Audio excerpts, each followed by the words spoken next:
Intermediate goods, the tires, the glasses, the electronics, what are you doing? You are double counting. Then, in order to avoid double counting, you exclude. You already took the value of the car, which includes everything. Okay, why you go ahead and include the electronics, the tires, and glasses? If you do that, you will be what? Double counting. In order to avoid double counting, we only look at what? We only look at the final, the market value of the final goods, right? Let's say, $100. And then what the sweater is made of what? Let's say it's a cotton or a wool or whatever. You cannot add wool and then the sweater itself, in that case, will be double counting. To avoid double counting, we only look at what? The final goods and services. And then what?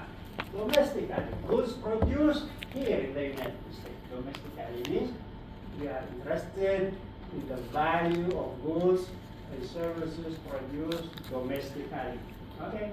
Are imports included?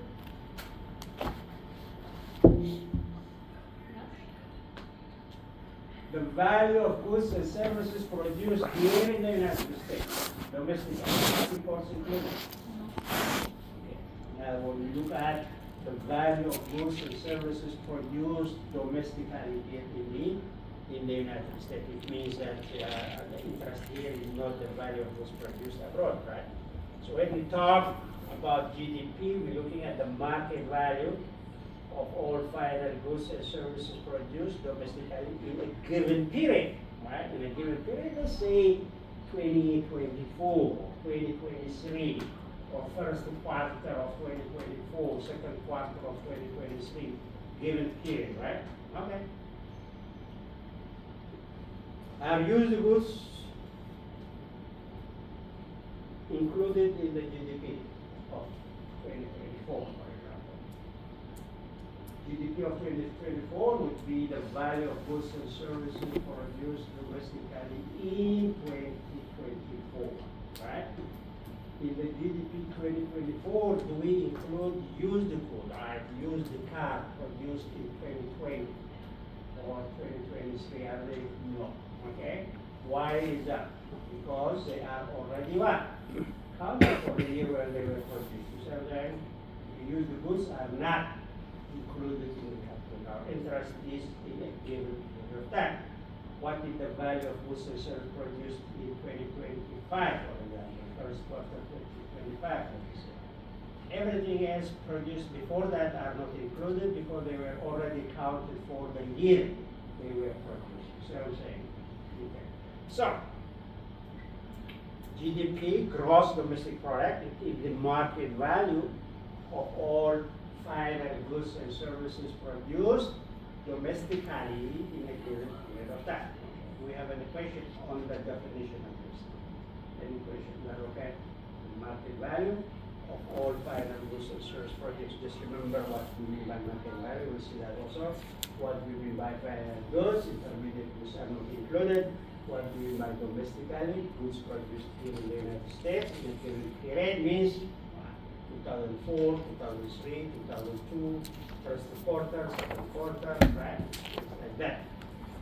So this is the definition of the GDP. Okay, so we have to avoid multiple counting, right? To avoid multiple counting, what we do? We take the market value of final goods and services, right? Final goods and services. You cannot count the value of the shoes and then the leather, the sole, everything that went into it. Just like look at the value of the shoe. Ignore intermediate goods. What are intermediate goods? Intermediate goods are goods that are used to produce other goods. Intermediate, right? Intermediate goods are goods that are used to produce other goods and services. Or we have you look at the value added, we see that domestic output only. Okay, only goods produced in the United States. Domestic output only, right? For other countries, they have their GDP. Here, when we say GDP of the United States, we mean goods or output produced in the United States.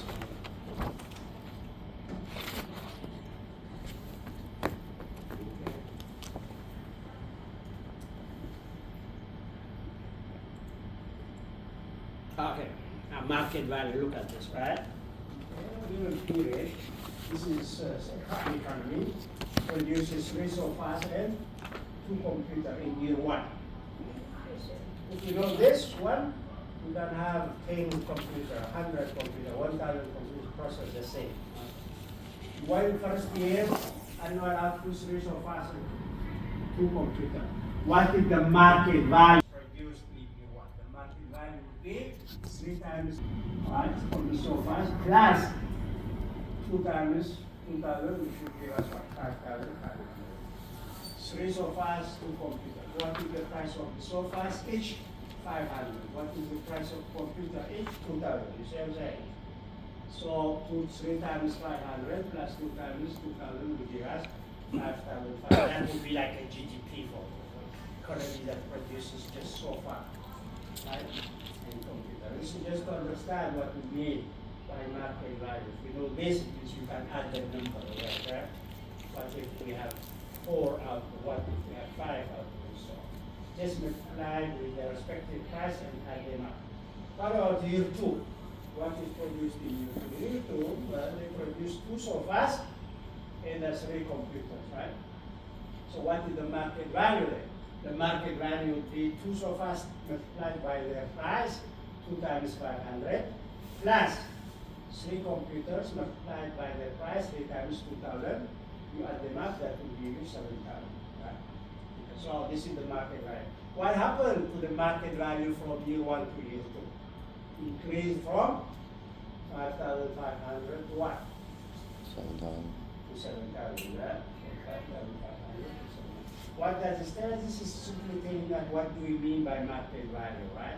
The quantity produced multiplied by their respective prices and add them up, right? The quantity produced, 2 sofa, multiplied by the price, 500, 2 times 500.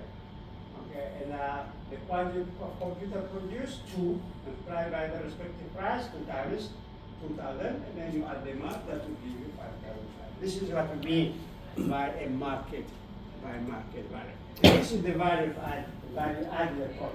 Okay, we see this just one time. Once we understand the meaning, we are not going to use this anymore. What do we mean by value added? Value added at each stage of production. Let's say that at a sheep ranch, the value was 110 sheep ranch. Produce sheep, and then they have the wood, that value is 120. And then they sell that to wool processor. The wool processor adds a value from 120. What is the value added? From 120 to 180. He bought it for 120 and then he sold it for 180. What's the value added? 60. From 120 to 180, what the value added is 60. Alright? And then he sold it for 180, and the coat manufacturer using that wool and produced the coat, sold it for how much? 220. What is the value added? 220 minus 180, which is 40. And then the coat manufacturer sold it to the wholesaler, okay, for 270. The wholesaler put 17 together and sell it to the retailer, and the goods for 350. The retailer sells the goods for 350, and what the value added? The value added would be 350 minus 270, the kilos, because wholesaler 270 minus 10. So the value added, look at this. The value added is 120 plus 60 plus 40 plus 50 plus 80 add up to what? 350. But you can get that 350 just by looking at by how much, at what price is the cost sold by a retailer, which is what safety is. You see what I'm saying? You can either take the market value of the coat at the retailer, which is 350, or you can just add up the value added, 120, 60, 40, 50, 80, which will give you also 350. This is basically what we mean value added at each stage of production. Produce sheep and then sell the wool to the coat manufacturer. The coat manufacturer produces coat and sell it to the wholesaler. The wholesaler had things and then what? Sell it to retailer, and the retailer also fix everything, put the price tag and all that, and sell it for 350 and so. So this is just the value of added approach. What we need here is basically is just notebook calculation, but just to understand the idea of what we mean by the value added. You can either take what? The market value of goods and service, the market value is 350, or what? Only put value added approach. You cannot add each stream. You cannot add, for example, you cannot add 120, 180, 220, 270, and so on. You have to be extra. So we just need to look at the market value or the value added. Okay. GDP, we look at the definition, right? The market value of all final goods and services produced domestically. And we say use the goods are excluded. And then there are other excluded. One is public transfer payment. Public transfer payment. The government may make a transfer payment, let's say, for businesses or for individuals, right? Maybe subsidies, or they may give money for like food aid, or they may give money for subsidized housing and things like that. Those are not included. Public transfer payments are not included. Why? Our interest is only income generated from the production of goods and services. This is just one way. It's not making a payment or contribution in the production of goods and services. Private transfer payment is not included. Your father may give you money, or you may give money to a friend, right? No charge, right? So those kind of transfers are also not included. Anything, any payment that is not made for the production of goods and services is not included, basically. Right? Our interest is how much goods and services produced, and what is the income that is generated from the production of goods and services. The other exclusion is the financial asset transactions, like bonds and stocks. Okay, you buy bonds and stocks. Those transactions are not included in the calculation of the GDP. Why? Bonds and stocks are not directly used in the production of goods and services. Why do businesses sell bonds? Or why do they sell shares? Why do they do that? They generate money, don't they? They sell bonds, they generate money, and what do they do with that money? They buy machines, tools, and instruments. When they buy machines, tools, and instruments, then you include it, but you don't include the initial transactions in bonds and stocks. Why is it excluded? We already mentioned that. And the other one that is excluded is second-hand. Right? Second-hand goods are excluded. Why? Because they are already counted for the year they were produced. The same thing, the year they were produced. Second-hand goods are excluded. Are we okay? Okay. So what we need to know what is GDP, the definition of it, right? And then we need to know what is excluded. Any question on this public transfer would be like food stamp, subsidizing housing, Medicaid, government pays money, right? Are those payments for the production of goods and services? No. No, it's just one way, right? The government is giving money one way. That is not included in the calculation. Right? The second one is private transfer payment, where people generously give money to others, right? Okay. That is also not included. Our interest, remember, is to calculate the value of goods and services produced, or the income that is generated from the production of goods and services. Second hand, financial transactions, bonds and stocks are not included. Why? Because they are not directly used in the production of goods and services. Right? Businesses sell bond, they sell share, right? Get money, and then use that money to buy what? Machines, tools, transport. Then you include them, not the initial transaction.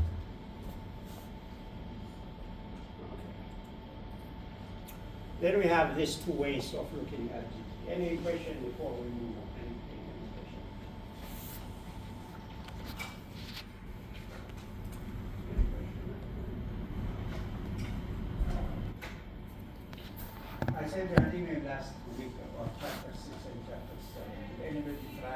chapter 6 that is. Did you see the email? That is chapter 6 and chapter 7, right? When we cover this, then we go ahead and then we go to the questions. Okay.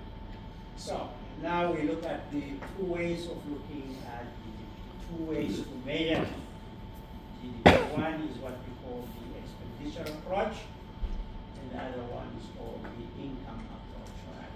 Expenditure approach, income approach. Of these two, the expenditure approach is more important. Expenditure approach and income approach. Let's see what they mean.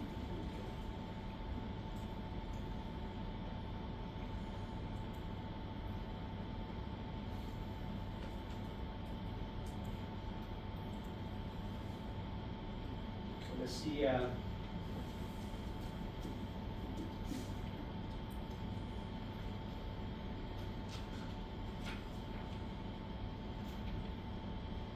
Let's say we have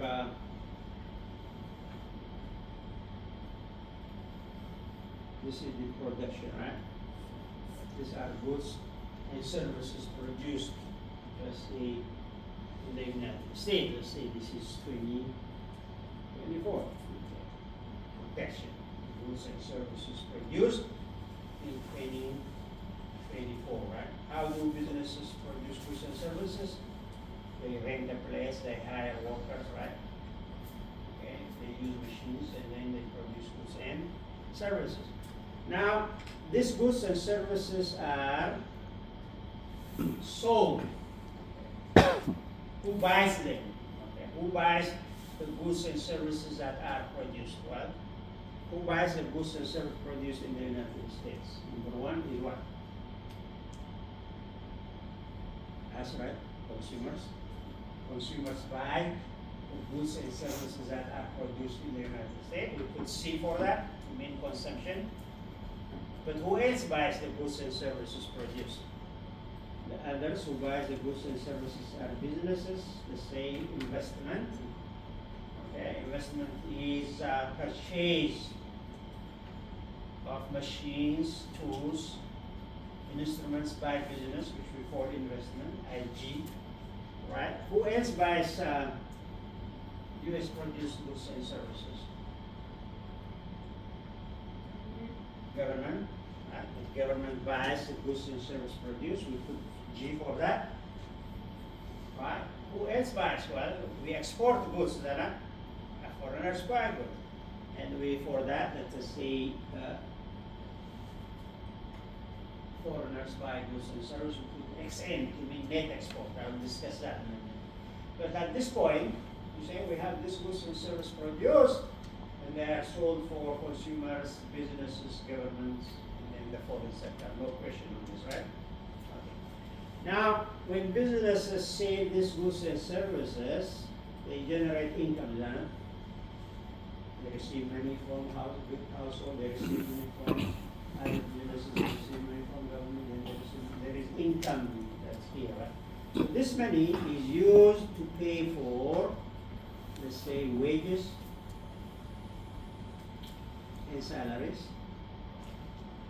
What else? It's used to pay for rent, right? Mortgages, whatever they have to pay. And then for the machine that they are using, let's say they pay interest.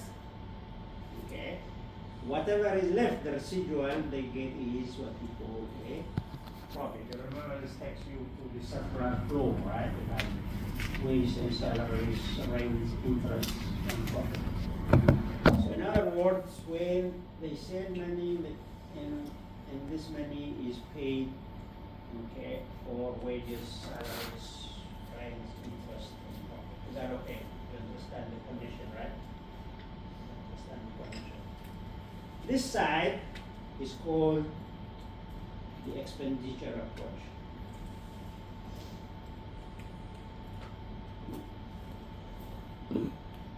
In other words, to come up with the total value of goods and services produced, okay, we just need to add what?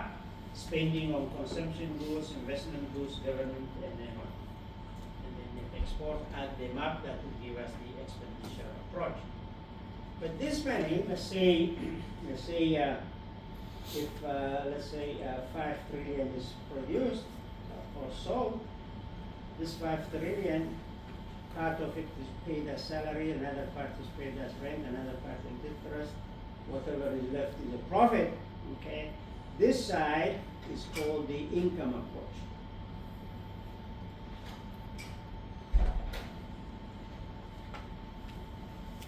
Income approach.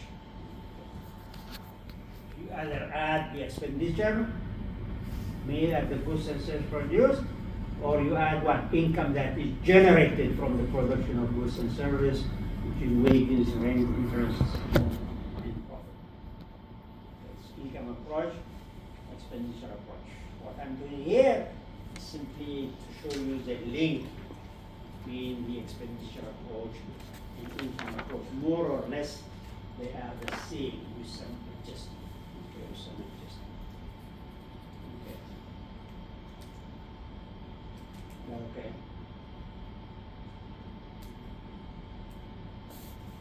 Okay. Now let's look at the expenditure approach in detail.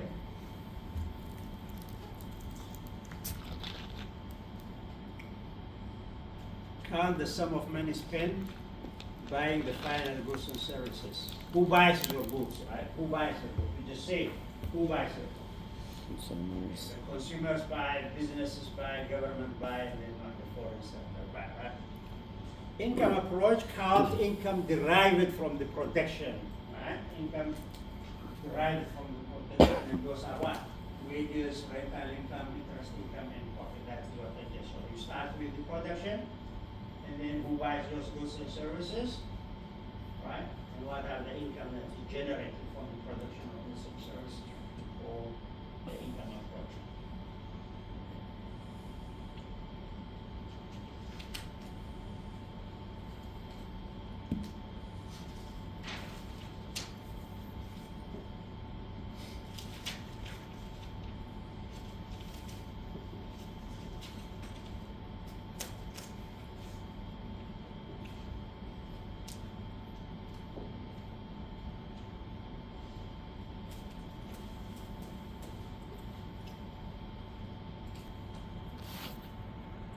So we have the expenditure approach.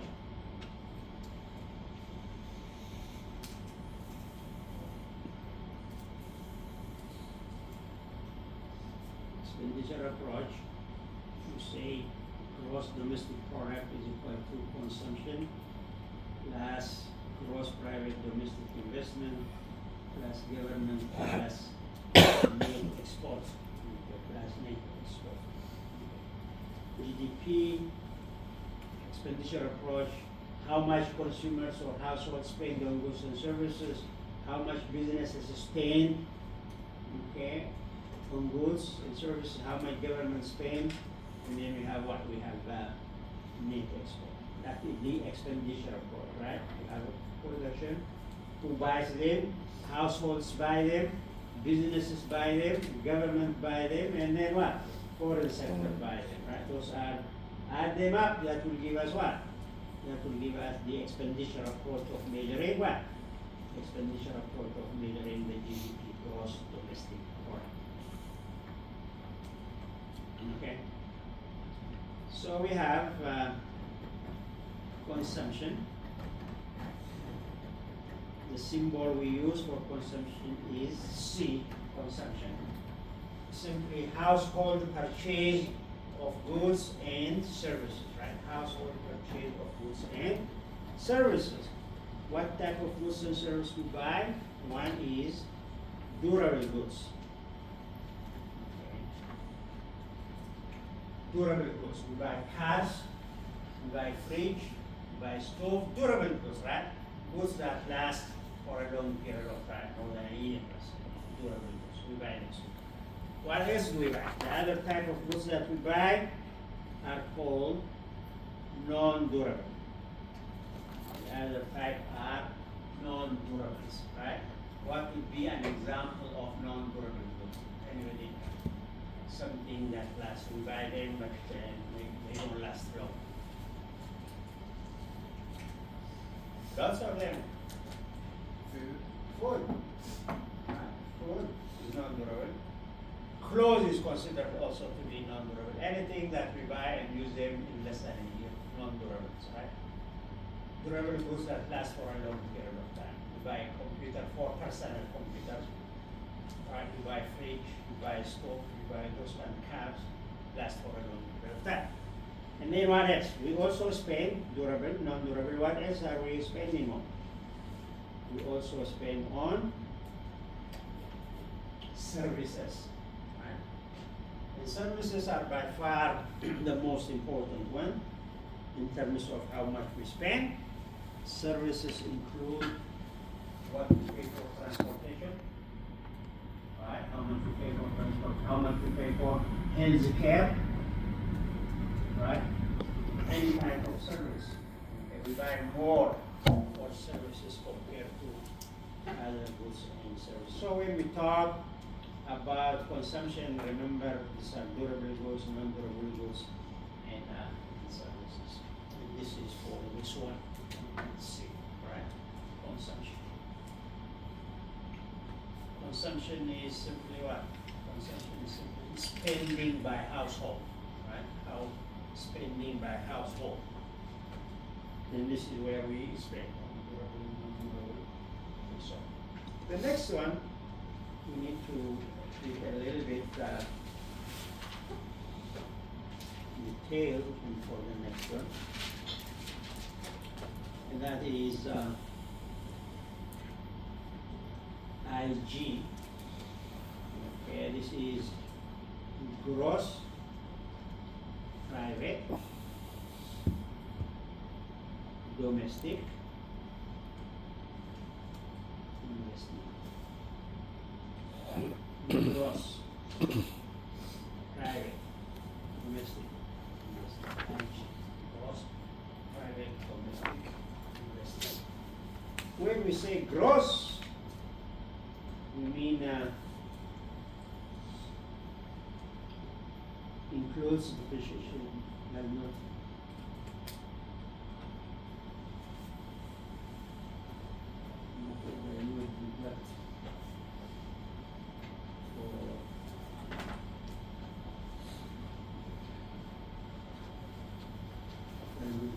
depreciation. It's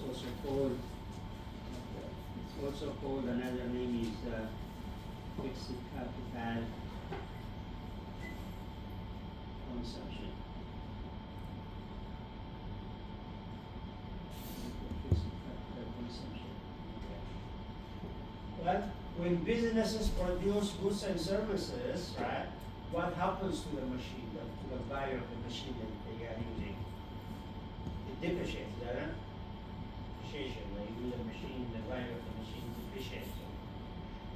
When we say gross, we don't take account of depreciation. Depreciation is not deducted. We will see. And then we have private means investment made by whom? By the private sector, businesses, right? Make investments. Not the government, but business, private sector.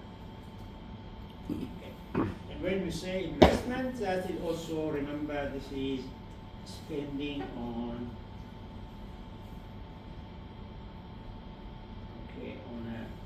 machinery,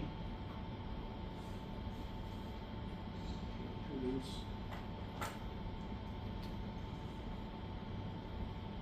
instruments and so on. Machines, tools, instruments and so on. So we say, how much do businesses say invests on new machines, new tools, new instruments? That's basically what we mean by investment. And then another thing is housing construction.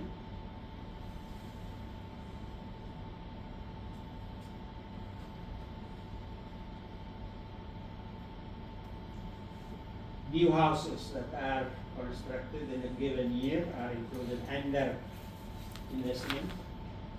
And then we have spending on R&D. Okay, it is research and development.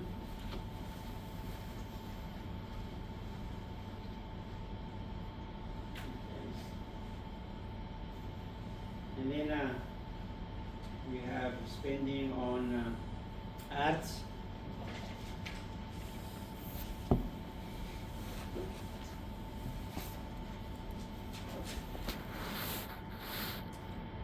And then we have inventory. Okay, then we have inventory.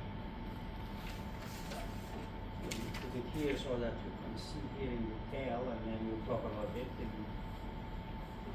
we have here. Okay. Okay, we have here, when we say gross private domestic investment, includes machinery, equipment, and tools. Okay. Newly produced machine, equipment, tools, and then we have residential construction, housing, new houses, not old again, right? Houses interested in a given period.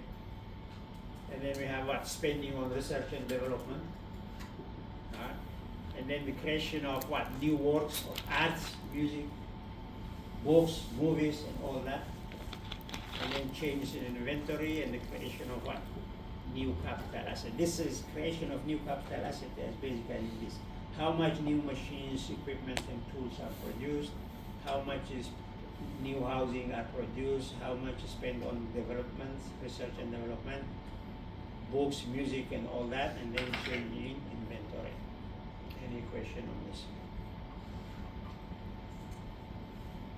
Okay.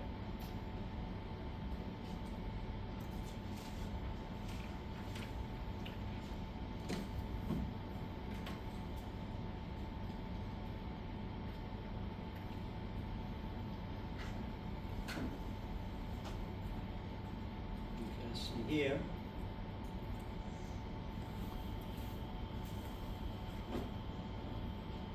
Expenditure approach, we say what? Count the sum of money spent buying the final goods. Who buys them? We say consumers, right? Businesses, government, and the foreign sector, which is called the net export. And the revenue that is generated is paid as what? As income, including wages, rents, interests, and profit. More or less, these two are equal. We'll see how they are equal. Income approach and expenditure approach are equal. Because here I say, if you remember, we have production. Okay. And these are goods and services that are produced. Who buys them? Okay. Okay. Who buys them? Who buys these goods and services? We say what? Consumers, businesses, government, and the foreign sector. These are the expenditures, right? On goods and services. How much we spend, how much we spend. And they are also revenues, isn't it? What we spend is revenue to businesses, isn't it? Okay, whatever we spend is the revenue to business, right? Isn't it? Okay? That revenue is paid as what? Okay, now, they sold the goods and services, they generated this much revenue, let's say 100 billion. What do they do with that revenue? Part of it they pay as what? Well, they hire workers, so they have to pay their workers. What else they do? Well, they rent the place for mortgage, they have to pay rent. And then they borrow money to buy the machines, they have to pay what? Interest. Okay, they pay their wages, they pay their rent, they pay the interest. Whatever is left is what? Whatever is left is their profit, isn't it? This is what we call, if we add this, that is what we call the income approach.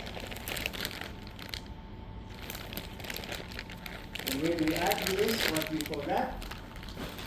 That is called expenditure approach. And we can see more or less, right, with some adjustment, we can say that the expenditure approach is more or less the same as what? Income approach, isn't it?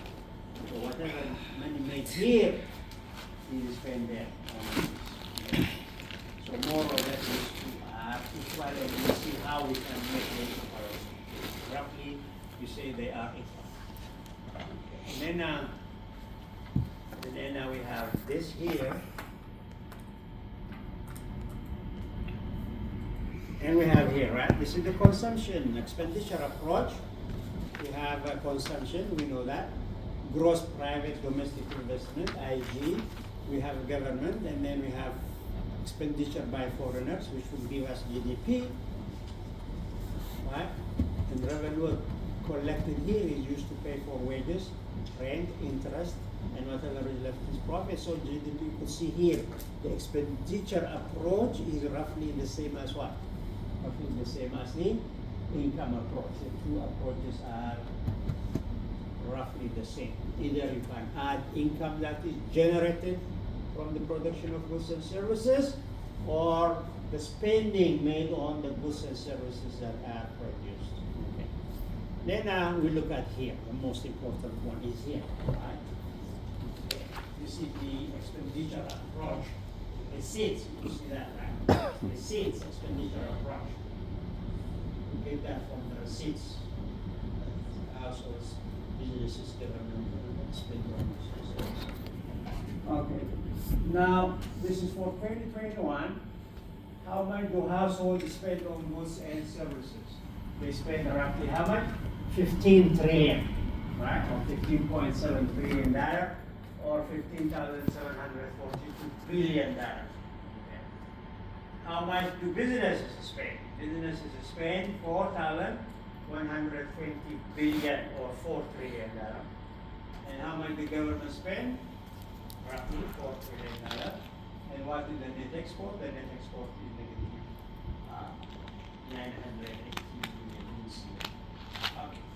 So the gross domestic product at the market is 22 trillion. For the US GDP, 2021 was roughly 22 trillion 996 billion dollars. The US economy in 2022 or 2021 was 22 trillion dollars roughly. Right? Okay. What is the largest component of the US GDP? The largest component is what? You read it. What's the largest one? Huh? Expenditure, households, right? Personal consumption expenditure is the largest. You see that, $15 trillion, right? Compare that with government and investment, which are only what? $4 trillion, right? You see what I'm saying? So here what we need to know here, okay, roughly we have an idea the US economy is roughly about how much? Well, about $22 trillion or $23 trillion and so on, right? You don't go wrong with that rate, 23 trillion and so on. And what is the largest component of the US economy? Well, the largest component of the US economy is what? The consumption, right? Household spending on goods and services, household expenditure. If something happens to the household expenditure like now, right, the US households are less optimistic about the economy because of the inflation, uncertainty, and all that, and households spend less. When households spend less, what will happen to the US GDP? It will go up or it will go down? If you spend less, it'll go down. It will go down big time because household spending or personal consumption expenditure is the largest component. So if households spend less, that's going to dampen down the GDP and so on. Okay, now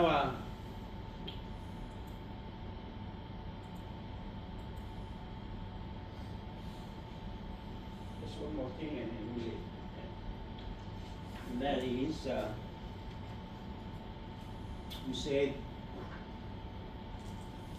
expenditure, consumption, right? And then we have what? Plus gross private domestic investment, plus government, plus XN, net export. When we add them up, that will give us what? That will give us the gross domestic product, isn't it? Now take Xn. Xn is net export. And this is equal to export minus import, right? Export minus import is the net export. Okay? Okay, if export is greater than import, then we have what we call trade surplus. If export is less than import, and then we have what? Trade deficit. Okay. Export. Well, if export is less than import, we know Xn is what? Positive or negative? Xn is export minus import. Right? Export, let's say, is less than import. So Xn of the net export in this case is positive or negative? Export minus import. Export less than import. Let's say this is 100 and this is 120. Okay? So net export in this case is positive or negative? Negative, then 100 minus 120 is a negative number. So in this case, if this is the case where there is trade deficit, this is going to be a negative number.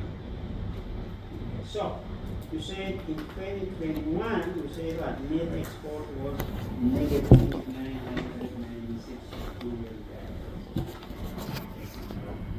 What does that tell us? It means that imports were greater than export by how much?